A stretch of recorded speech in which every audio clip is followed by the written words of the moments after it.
बिस्मिल्लाहिर्रहमानिर्रहीम। शुरू अल्लाह के नाम से जो बड़ा मेहरबान निहायत रहम वाला है। डॉक्टर साहब खलीलुर रहमान साहब हमारे भाई भी हैं। 2 घंटे अल्हम्दुलिल्लाह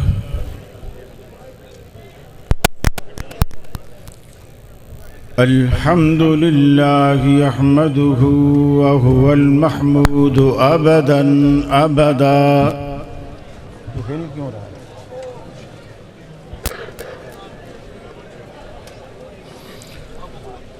व अस्तईनुहु व हुवल मुनइमुल मौला व निअमन नसीर मुअय्यदा।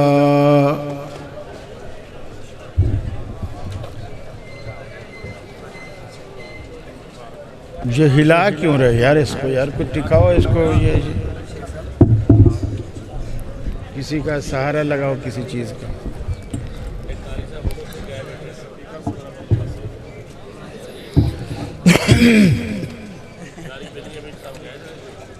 ला शरीक लहू इलाहन वाहिदन अहदन फरदन समदा।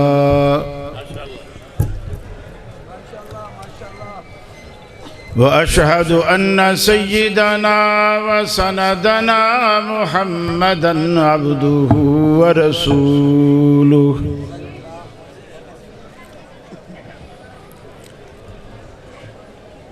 नबिय्युम मा ज़ल्ल व मा ग़वा व मा यंतिक़ु अनिल हवा।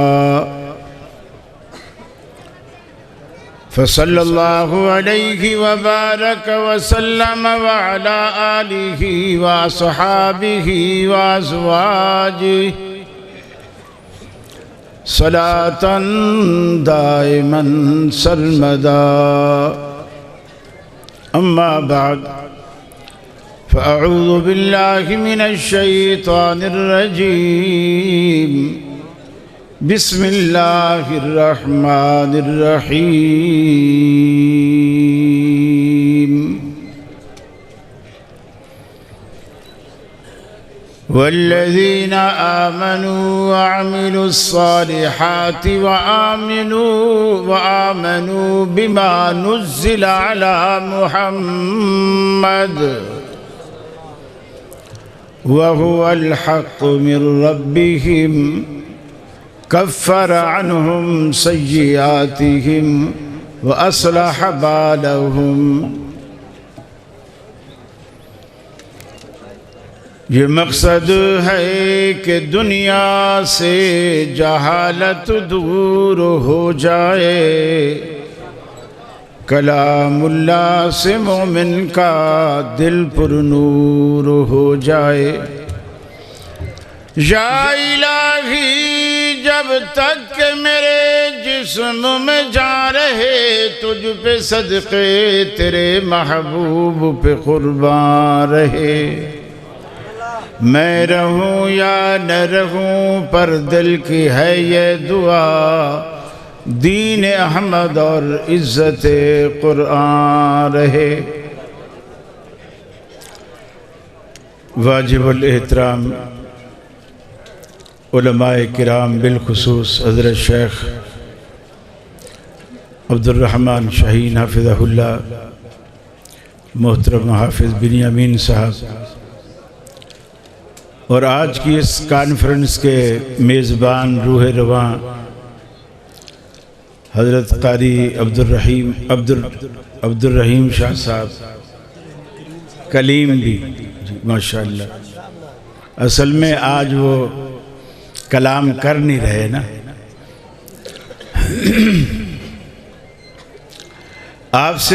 आपने मुझसे माक़बल माशाअल्लाह बड़ी शोला बयां जानदार शानदार तकरीरें सुनी। अल्लाह ताला हमें अमल की तौफ़ीक अता फ़रमाए और सही मनहज को समझने और उस पे अमल पैरा होने की तौफ़ीक अता फ़रमाए।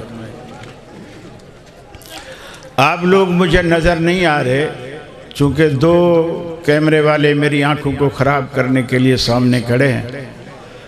अगरचे मैं दरख्वास्त कर चुका हूं, लेकिन ये लोग ज़िद्दी हैं, मानते नहीं हैं।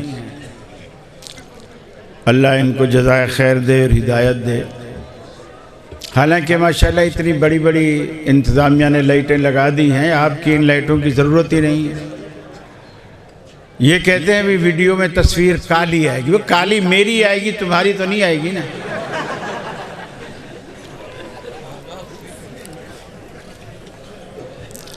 अब माशाल्लाह नज़र आ रहा है कि माशाल्लाह पिंडाल भरा हुआ। मैं समझ रहा था स्टेज तक बैठे हैं बंदे।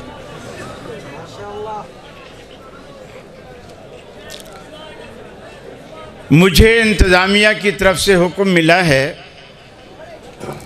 मनहज अहले हदीस के हवाले से कुछ बातें आपके गोश गुजार करूँगा। मेरी आपसे सिर्फ एक ही इल्तजा है, खामोशी से तवज्जो से बात को सुनिएगा।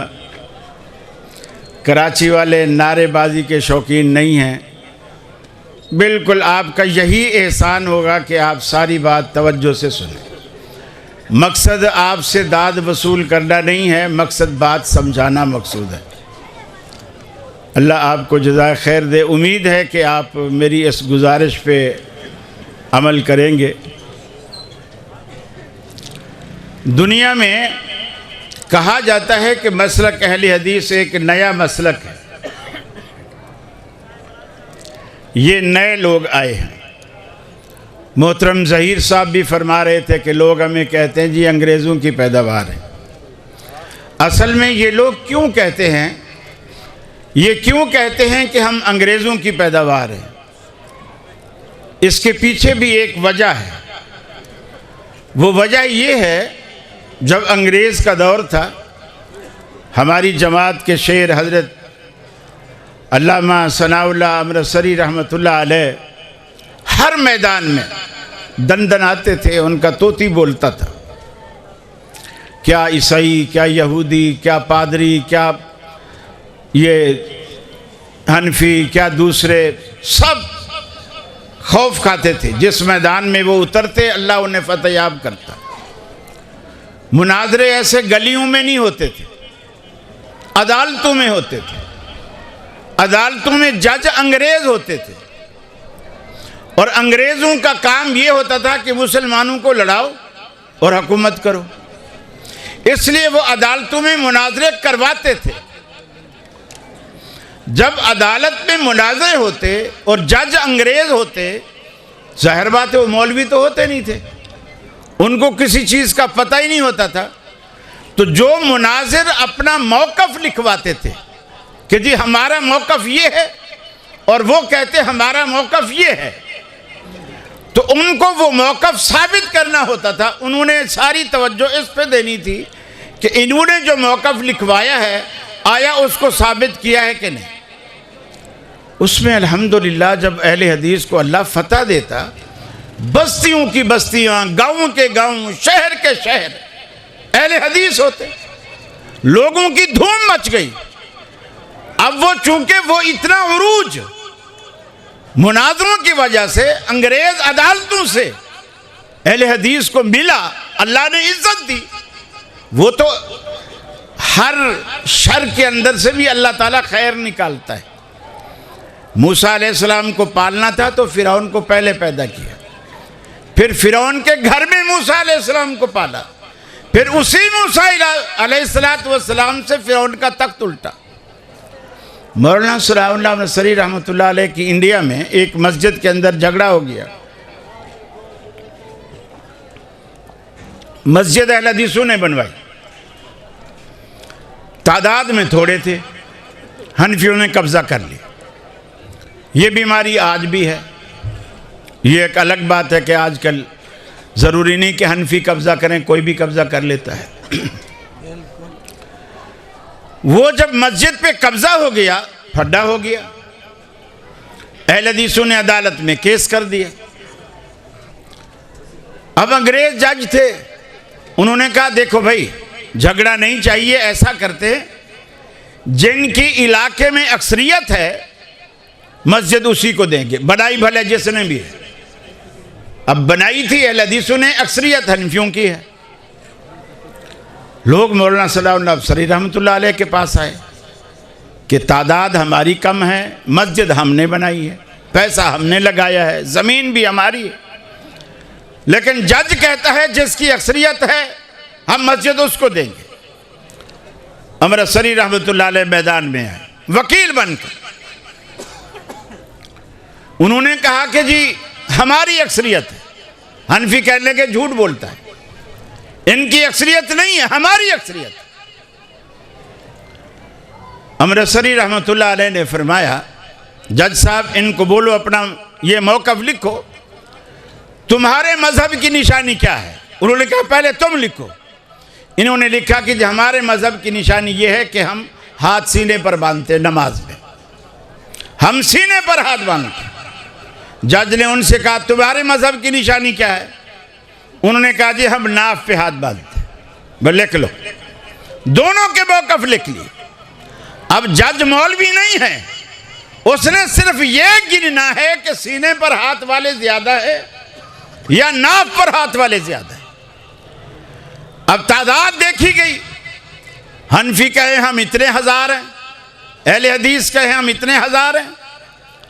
मौलाना नसरी रहमतुल्लाह ने कहा जज साहब ये लोग होशियारी कर रहे हैं, इन्होंने आपको लिख के दिया है कि हमारी निशानी हम पेट पे नाप पे हाथ बांधते हैं, और हमने लिख के दिया है हम सीने पर हाथ बांधते हैं।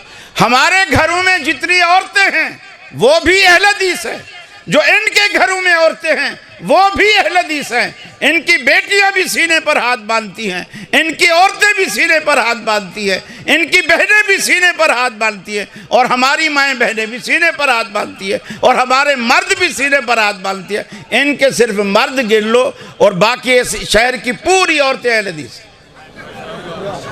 और जब गिनी गई, ये जो कहते हैं ना कि इनके पीछे अंग्रेज है, वो उसकी असल लॉजिक ये है, वो असल बात नहीं बताते कि अंग्रेज के वक्त में इनको उरूज मिला कैसे।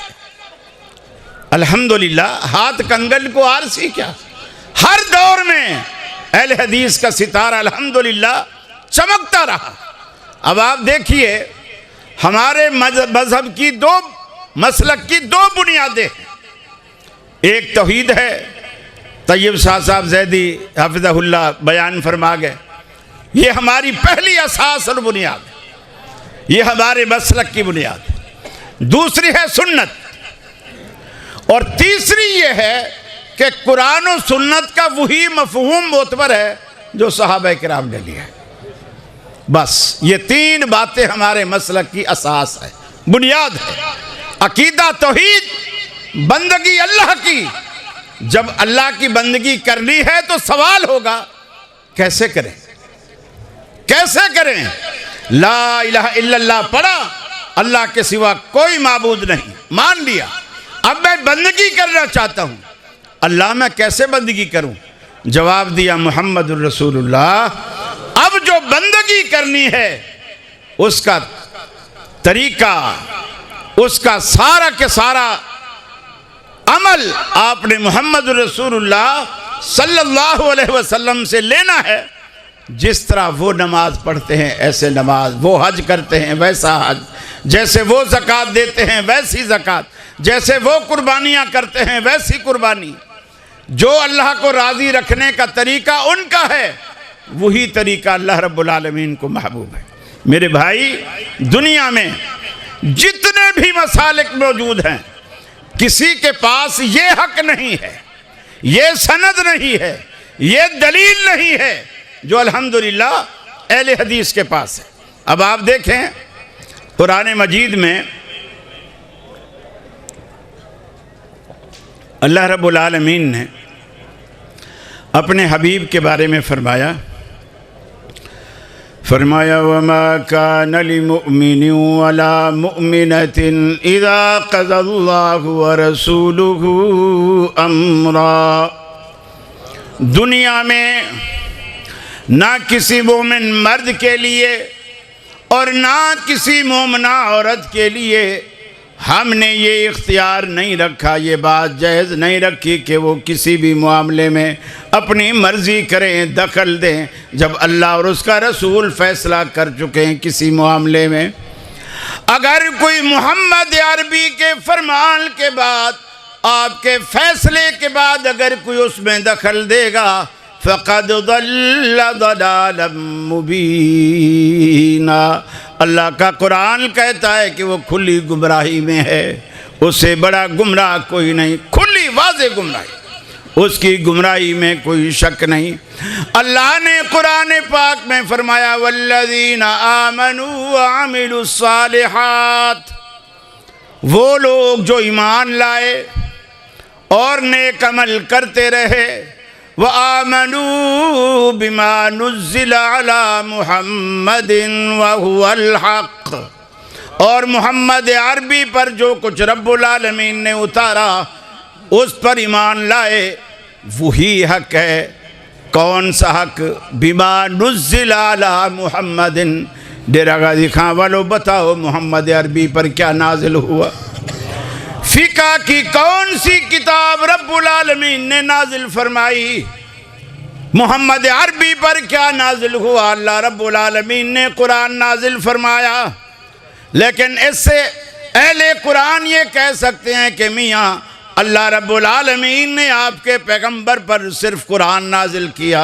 मोहम्मद अरबी ने इस बात को खोला और फरमाया अला इन्नमा ऊतीतुल कुरान, खबरदार सुन लो, अल्लाह रब्बुल आलमीन ने मुझे कुरान मजीद भी अता किया है, व मिसलहू माहू, कुरान जैसी और नेमत भी रब्बुल आलमीन ने मुझे कुरान के साथ अता की है। कुरान के मानी, कुरान के मफाहीम मेरे बग़ैर तुम्हें समझ नहीं आ सकते। हत्ता कि जिनकी मादरी ज़ुबान अरबी थी वो भी कुरान मजीद को अगर हदीस को छोड़कर समझने की कोशिश की, वो भी गलती खा गए। अल्लाह ने कुरान पाक में फरमाया इन्ना अंज़लना इलैका ज़िक्रा लितुबय्यिना लिन्नासि मा नुज़्ज़िला इलैहिम, ऐ हबीब हमने कुरान पाक को आपकी तरफ इसलिए नाजिल किया ताकि आप बयान करें जो कुछ हमने लोगों के लिए नाजिल किया, आपकी ज़ुबान से लोग समझें, आपकी ज़ुबान से लोग सीखें। हमने लोगों पर नमाज तो फ़र्ज़ कर दी, लेकिन पूरे कुरान मजीद में रब्बुल आलमीन ने नमाज का कहीं कोई तरीका नहीं बतलाया।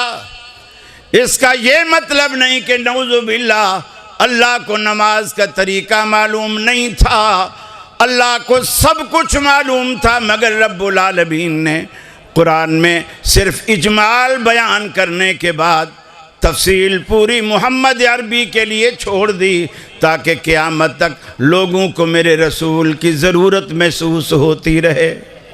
पूरे के पूरे कुरान मजीद में अल्लाह के हबीब ने हज का तरीका लोगों को सिखाया। अल्लाह ने कहा तिम्मुल हज वल उम्रत लिल्लाह, हज को भी उम्रे को भी अल्लाह रब्बुल आलमीन के लिए इसे तमाम करो, मुकम्मल करो, पूरा करो। लेकिन हज का तरीका नहीं बताया। मिकात किसे कहते हैं, एहराम किसे कहते हैं, कितने कपड़ों का नाम एहराम है, कहाँ से एहराम बांधें, कब खोलें, कितने चक्रों का नाम तवाफ़ है, सही किसका नाम है।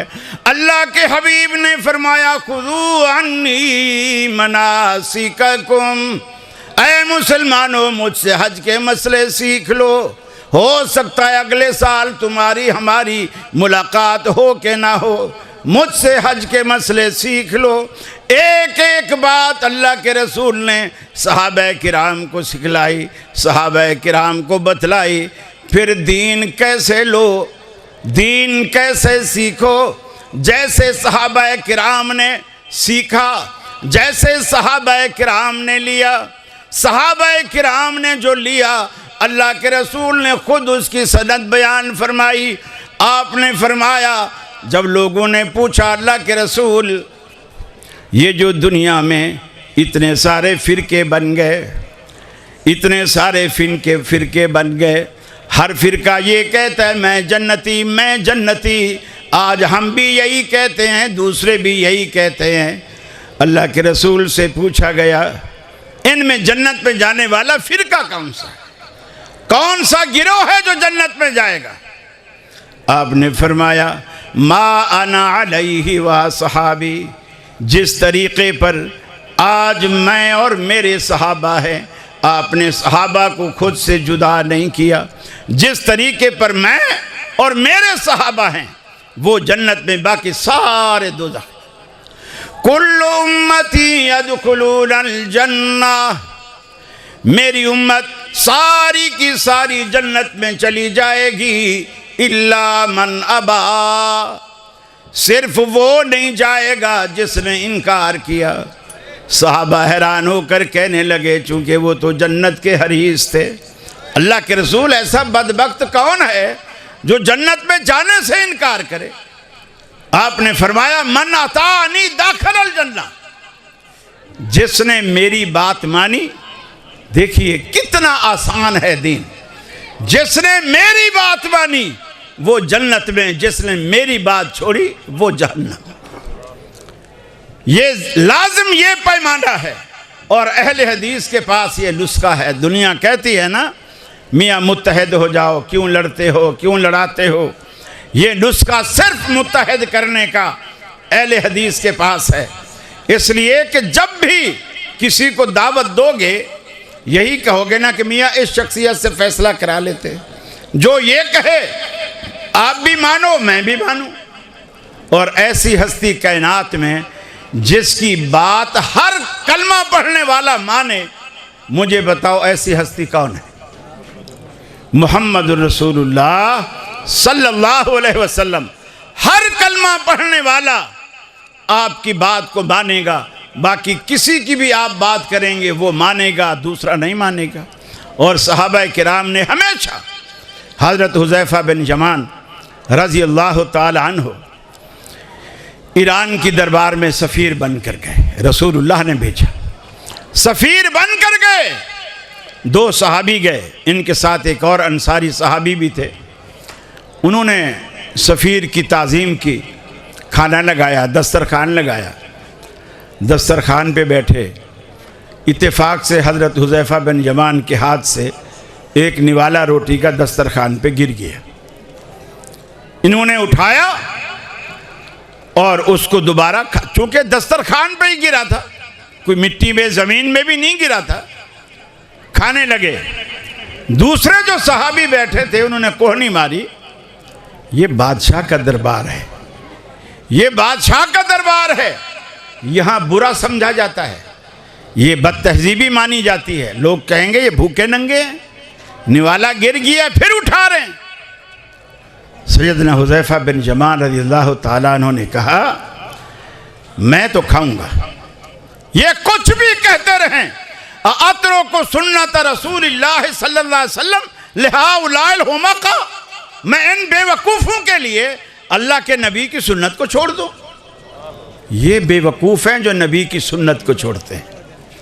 आज हमें हनफियों से भी मोहब्बत है, हम कहते हैं अल्लाह के नबी की सुन्नत छोड़कर बेवकूफ़ मत बनो, बेवकूफ़ मत बनो। हज़रत हुज़ैफ़ा बिन यमान कहते हैं अक्लमंदी का तकाजा ये है, दरबार किसी की भी हो लेकिन सुन्नत का परचम लहराना चाहिए। हज़रत इमाम अहमद बिन हम्बल रहमहुल्लाह से एक शख्स ने पूछा, इमाम साहब रफ़ुल यदैन के बग़ैर नमाज हो जाती है? आज हमारे भी अक्सर पूछते हैं रफ़ुल यदैन के बग़ैर नमाज हो जाती है? इमाम अहमद बिन हम्बल रहमतुल्लाह अलैह ने फरमाया नमाज तो हो जाती है मगर रसूलुल्लाह के तरीके के ख़िलाफ़ होती है।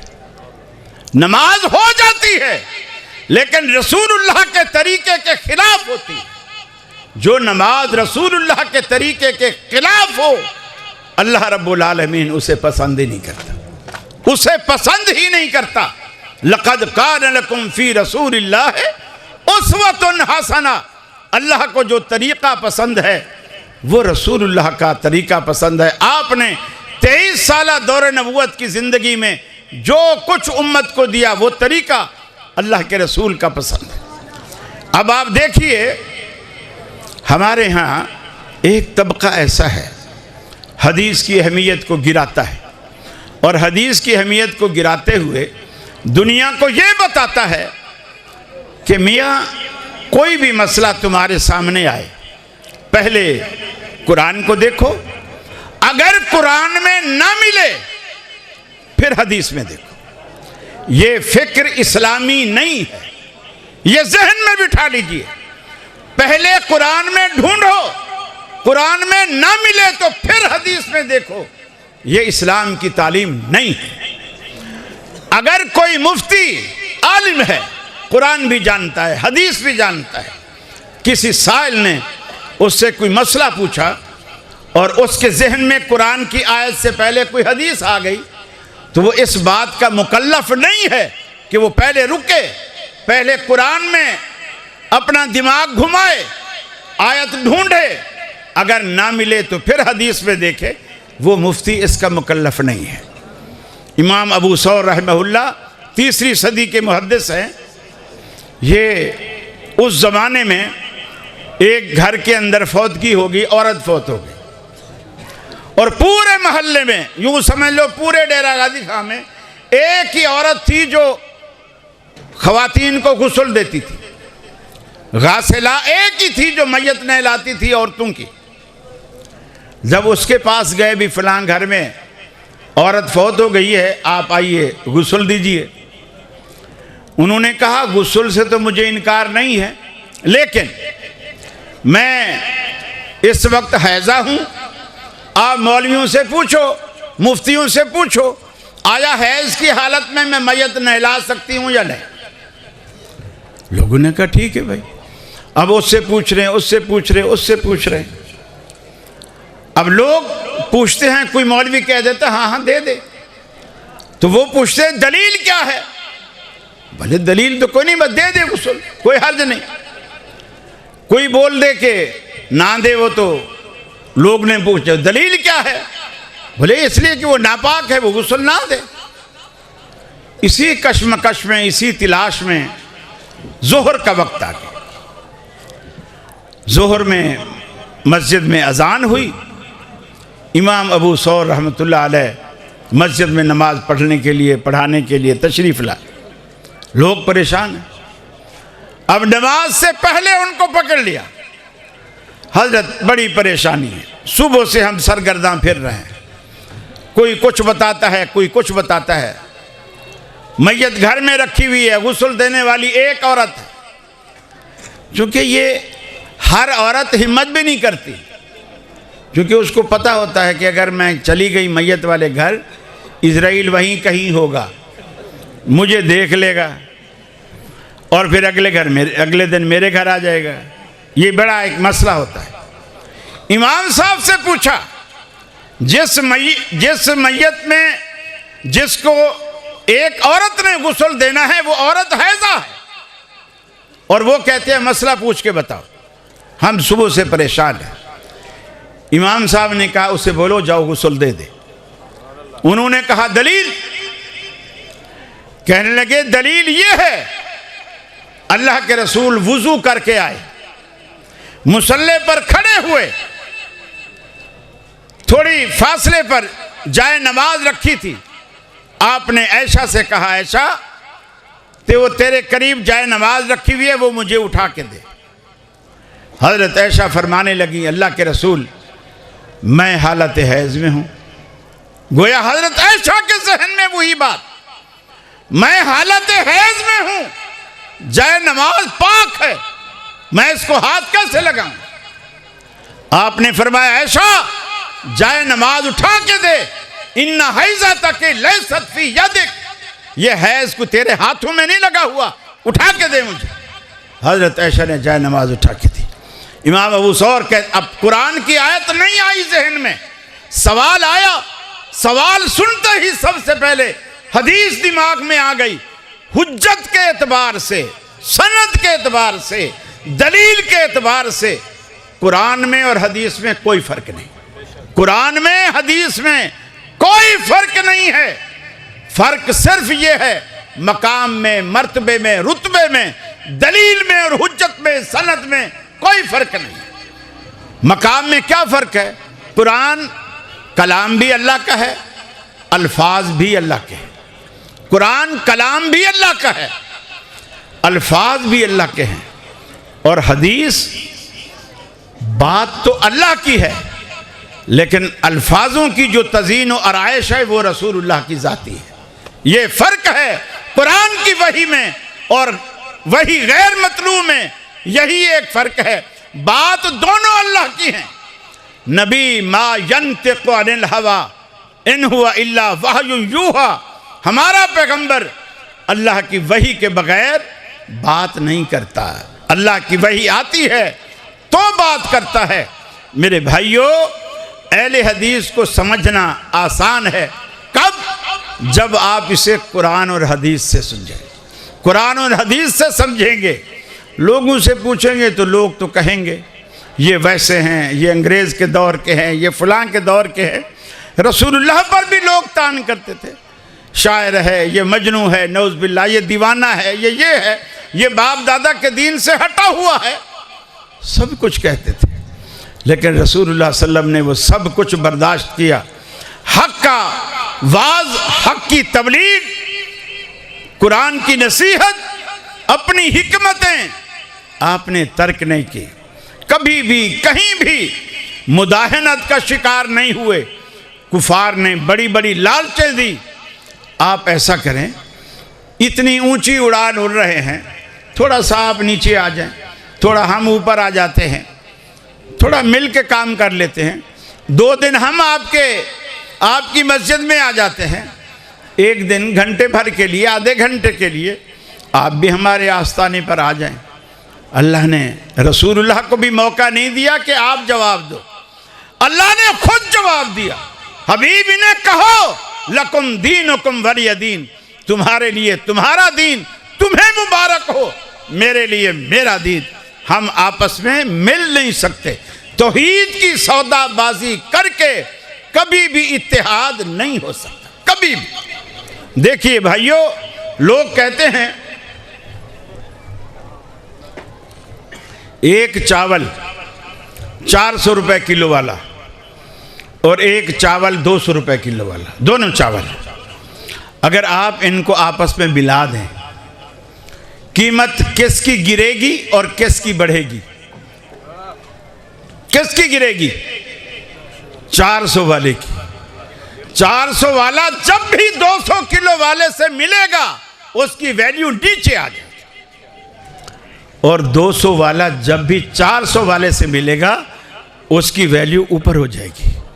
अहले हदीसो, जब भी मुशरिकों से मिलोगे अपनी कीमत गिराओगे, अपनी कीमत गिराओगे। अहले बिदत का भी कोई दीन होता है, मुशरिक का भी कोई दीन होता है। मोहतरम तैयब शाह साहब फरमा रहे थे, मुझे भी एक बात याद है, कराची में ये रिवायत थोड़ी दूसरी सनद से पहुंची है।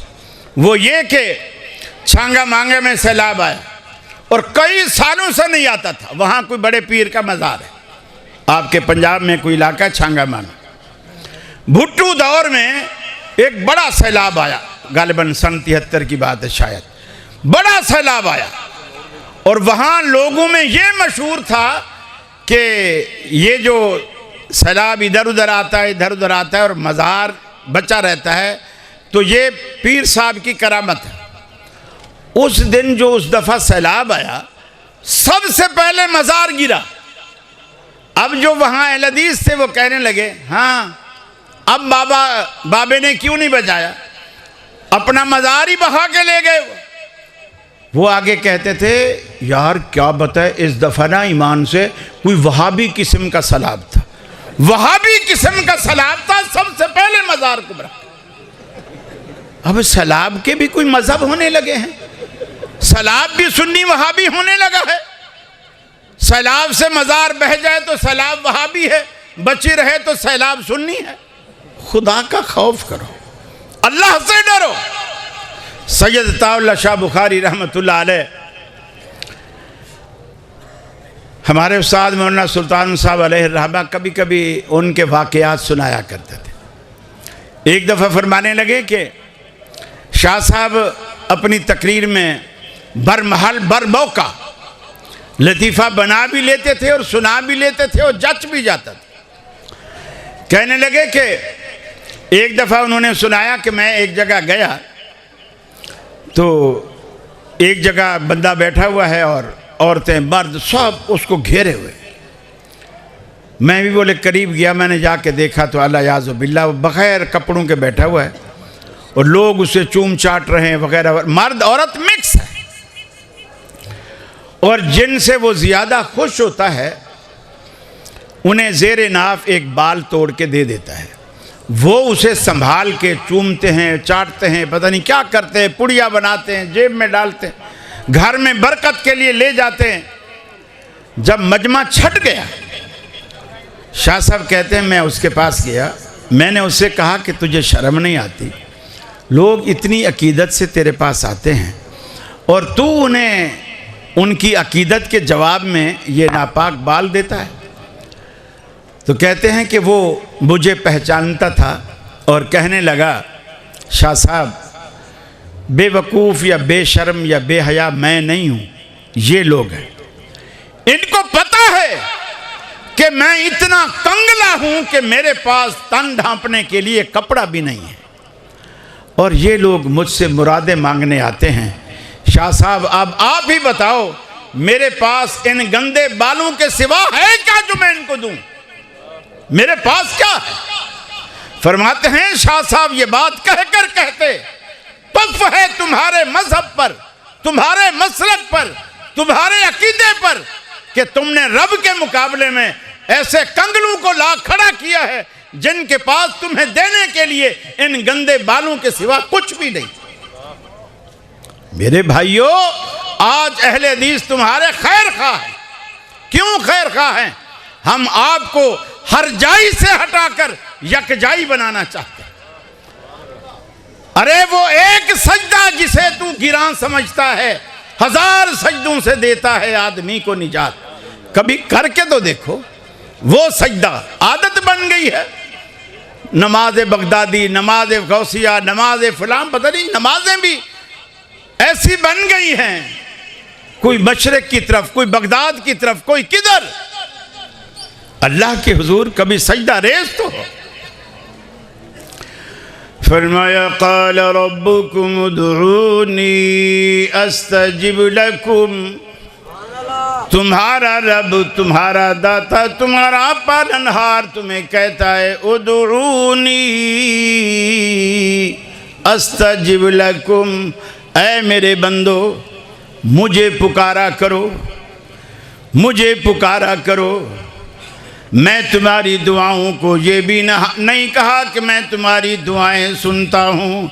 अस्तजिब लकुम, सुनने में भी कुछ देर लग जाती है, पहले सुनना फिर कबूल करना।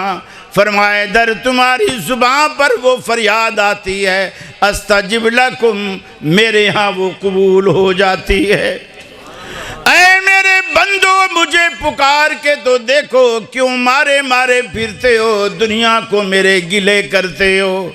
लोगों को जा कर के कहते हो कि रब्बुल आलमीन हमारी सुनता नहीं, हम इतने गुनाहगार हैं हमारी सुनता नहीं, ये नेकोकार हैं इनकी टालता नहीं।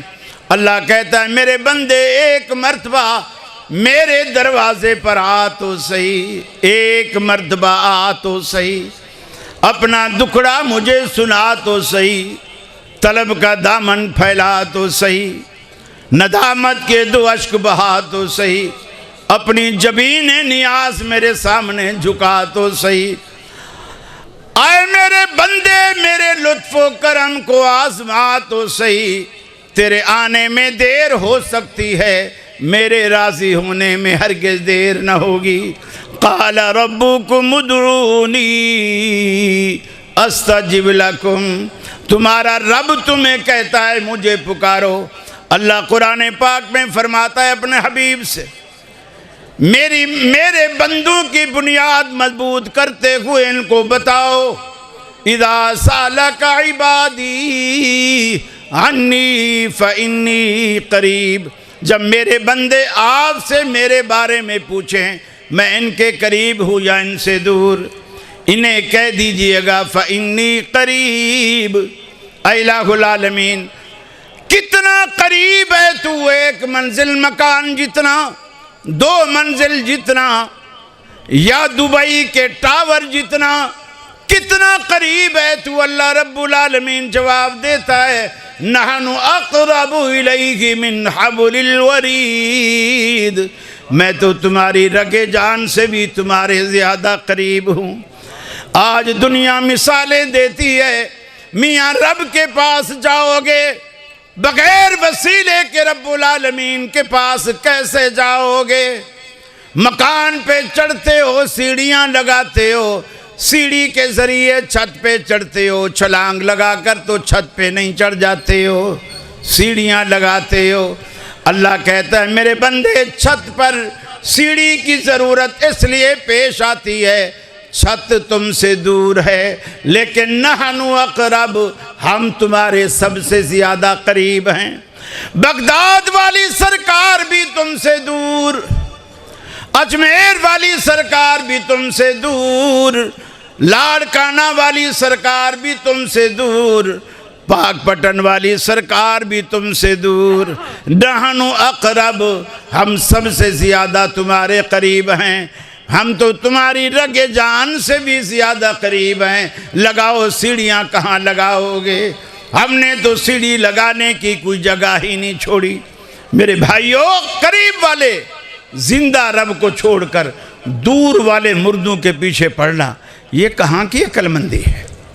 अहले हदीस मनहज की पहली सीढ़ी हमारा अकीदा तौहीद है, ये बुनियाद है। और इसके बाद इस तौहीद को मानना कैसे है, इस तौहीद पर अमल कैसे करना है, किन किन चीज़ों में, अल्लाह के अस्मा में, सिफात में, ज़ात में, उलूहियत में, रुबूबियत में अल्लाह को यकता कैसे मानना, इन लोगों के भी कोई अकीदे हैं। मैं हैरान होता हूँ कितने अहले हदीस ऐसे हैं जो ये कहते हैं मियाँ ये भी हमारे भाई हैं। एक तो बिल्कुल नीचे वाला तबका है ना, उन्हें क्या कहते हैं, क्या कहते हैं, बिल्कुल ही कब्रों वाला, क्या कहते हैं उन्हें, पता ही नहीं आपको। इतनी तकरीरें सुनी, उन्हें बरेलवी कहते हैं। यार कमाल है यार। मैंने ये कहा कि नारे नहीं लगाना, ये नहीं कहा कि मैं कोई बात भी पूछूं तो जवाब नहीं देना। अल्लाह के वली। फिर उनसे ऊपर एक तबका है, हमारे वाले भी कहते हैं मियां ये मुशरिक नहीं है, इनका अकीदा हमारे जैसा, भाई थोड़ा सा रफ़ नामीन का फ़र्क है, बाकी सारा वही नहीं। अल्लाह रब्बुल आलमीन की अस्मा व सिफ़ात को तावीलों के बगैर मानते ही नहीं। अल्लाह के अस्मा व सिफ़ात में तावीलें करना, अगर अल्लाह ने कहीं अपने बारे में यद का लफ्ज़ इस्तेमाल किया तो कहते हैं ये अल्लाह की कुदरत है, पावर है, ताकत है। कुर्सी का लफ्ज़ इस्तेमाल किया तो ये अल्लाह की हुकूमत। मेरे भाई, अल्लाह के रसूल ने इतनी वजाहत की, आपने फरमाया अल्लाह के दोनों हाथ दाहिने हैं, दोनों हाथ अल्लाह के दाहिने हैं। इस पर ईमान हम लाएंगे बिला कैफियत हम नहीं बयान कर सकते, दाहिने हैं कैसे हैं। लैसा कमिस्लिही शै, दुनिया में उसकी तमसील पेश नहीं कर सकते। फला तदरिबू लिल्लाहिल अमसाल, अल्लाह के लिए मिसालें मत बयान करो, हम मिसालें बयान नहीं कर सकते। अल्लाह के रसूल ने जितना कहा उतना मानेंगे। अल्लाह के रसूल ने फरमाया ये कुर्सी, पूरे ज़मीन और आसमान, कुर्सी की बड़ाई, लंबाई, चौड़ाई, वुसअत, इसके आगे सातों आसमान, सातों ज़मीन ऐसे हैं जैसे मैदान में एक छल्ला पड़ा हुआ, जैसे मैदान में छल्ला पड़ा हो। फिर वो कुर्सी जो सातों आसमान, सातों ज़मीनों के आगे एक वसी और अरीज़ मैदान है, फरमाया वो अल्लाह के अर्श के आगे वो कुर्सी फिर एक छल्ला है। इस कुर्सी के बारे में अल्लाह के रसूल ने फरमाया अल्लाह रब्बुल आलमीन के कदमैन अलल कुर्सी, अल्लाह के दोनों कदम मुबारक कुर्सी पर।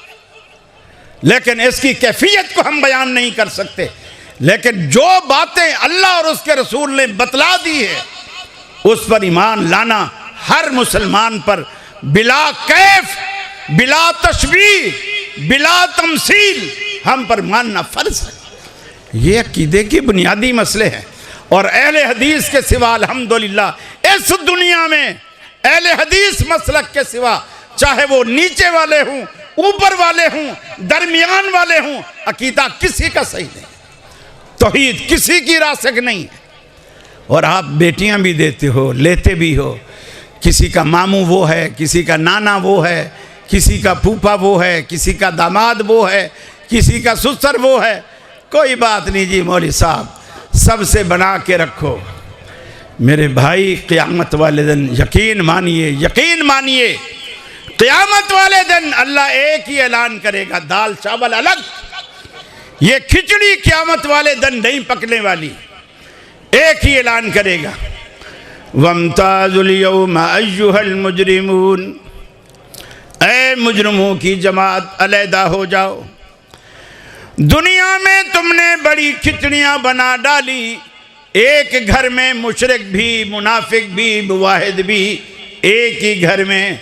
वम्ताजुल यौम, आज ऐ मुजरिमों अलग हो जाओ, आज के दिन मुजरिम अलहदा हो जाएंगे। अल्लाह रब्बुल आलमीन के फरिश्ते उनका दीवान लाएंगे, रजिस्टर लाएंगे। ववुज़िअल किताब फतरल मुजरिमीन, अल्लाह रब्बुल आलमीन के फरिश्ते पूरी जिंदगी का दीवान उनके सामने रब्बुल आलमीन खोल के रख देगा।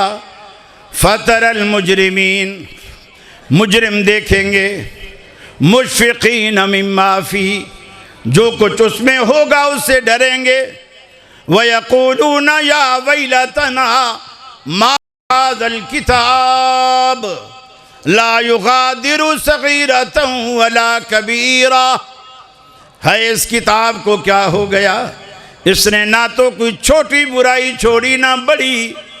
हमने रात की तारीकी में कुछ किया था तो वो भी लिखा हुआ है, दिन के उजाले में किया था तो वो भी लिखा हुआ है, शाम के सन्नाटे में किया था तो वो भी लिखा हुआ है, खलवत में किया था तो वो भी लिखा हुआ है, जलवत में किया था तो वो भी लिखा हुआ है। इसने ना तो कोई छोटा गुनाह छोड़ा ना बड़ा, है इस किताब को क्या हो गया।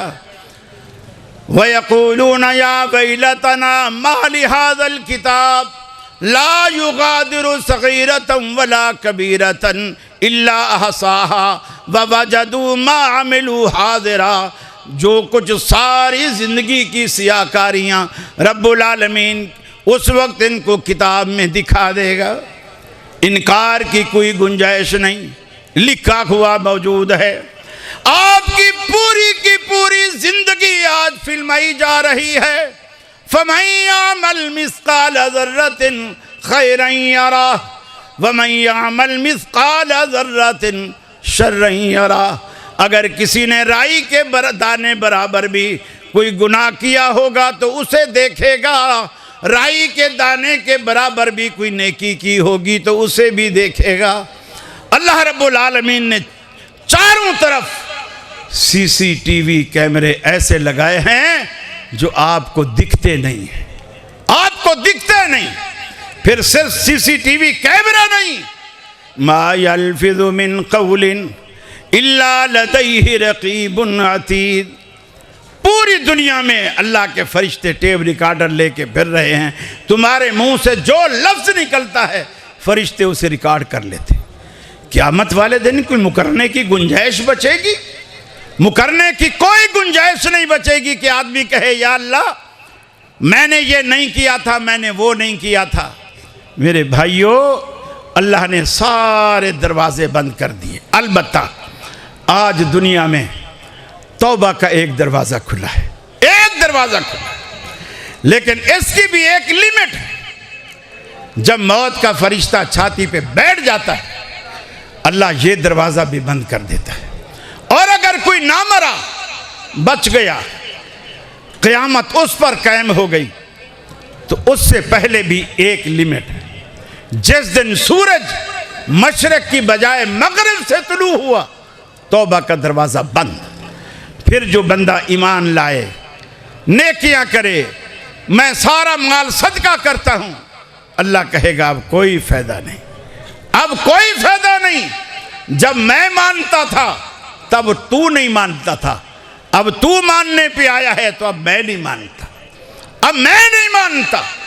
आज अहले हदीस की एक ही दावत है, अल्लाह की कसम अभी तौबा के दरवाजे बंद नहीं हुए, तौबा के दरवाजे खुले हैं। रूठे हुए रब को मना लीजिए, पीरों फकीरों के चक्कर से बाहर आइए। आपको कोई भी दुखड़ा है, कोई भी परेशानी है, ये कराची का एक फकीर आपको नुस्खा दिए जा रहा है। आप आधी रात को उठिए, वुजू कीजिए, मुसल्ला बिछाइए, 2 रकत नमाज पढ़िए, उसके बाद अल्लाह के सामने रो दीजिए, जितना रोना है रो दीजिए। आज हमारी दुआएं क्यों कबूल नहीं होती, क्यों कबूल नहीं होती? कभी आपने सुना छोटा बच्चा, मुसलमान का हो, हिंदू का हो, सिख का हो, यहूदी का हो, अंग्रेज का हो, अरबी हो, अजमी हो, गोरा हो, काला हो, बोल नहीं सकता, बोल नहीं सकता। उसे जब कोई ज़रूरत पड़ती है, प्यास लगती है, भूख लगती है, दूध पीने को दिल चाह रहा है, कपड़े पेशाब से गीले हो गए हैं, वो माँ बाप को कैसे बताता है, कैसे बताता है? बोलिएगा, कैसे बताता है? बोल तो वो सकता नहीं, वो रोता है। अंग्रेज का बच्चा, मुसलमान का बच्चा सिर्फ एक ही बोली जानता है, वो है रोना। अल्लाह कहता है मेरे बंदे, जब तू छोटा था, बोल भी नहीं सकता था, उस वक्त तू रोता था, हम तेरी हर जरूरत पूरी करते थे। आज तू बड़ा हो गया, तूने रोना छोड़ दिया, हमने देना छोड़ दिया। रोने की आदत फिर से डालिए, फिर से अल्लाह के आगे रोने की आदत डालिए, अल्लाह को अपना दुखड़ा सुनाइए, रोइए, यकीन मानिए तावीज़ फरोशों से आप आज सब कुछ बेनियाज हो जाएंगे।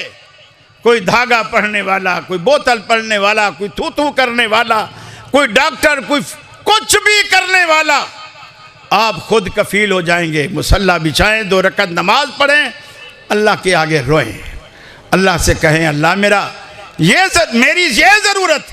बेटियां घर में बैठी हैं, रिश्ते नहीं आते, जब बेटियां दी हैं तो इनके नसीब भी तो तू ही जगाएगा ना। बेटे दिए हैं, नौकरियां नहीं लगती, इनको रोजगार भी तो तू देगा ना। मेरी दुकान है, ग्राहक कोई नहीं आता, अल्लाह मेरा काम है दुकान खोलना, ग्राहक भेजना तेरा काम है। अल्लाह से कभी कह के तो देखे। ये अहले हदीस की दावत है। अपने अकीदे को दुरुस्त कीजिए और अपने आमाल को सुन्नत के मुताबिक कीजिए, और फिर सुन्नत और कुरान का वही मफ़हूम लीजिए जो सहाबा किराम ने लिया है। व आखिर दावाना अनिल हम्दुलिल्लाहि रब्बिल आलमीन। अस्सलामु अलैकुम व रहमतुल्लाहि व बरकातुहू। वालेकुम सलाम व रहमतुल्लाहि व बरकातुहू।